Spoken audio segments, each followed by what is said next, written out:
আসসালামু আলাইকুম ভাই। সকল ড্রাইভারদেরকে বলছি, দেশে তো মনে করেন আবার পুলিশের চাঁদাবাজি শুরু হয়ে গেছে ভাই।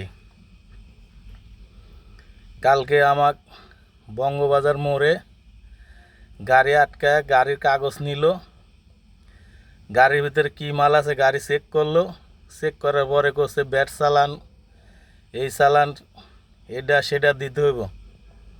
করছে আগে এখানে বিট দিত 200 টাকা করে, এখন আবার এটা চালু হয়েছে, এখন 200 টাকা করে দিতে হবে, আর না দিলে মামলা খাইতে হবে 6,000 টাকা।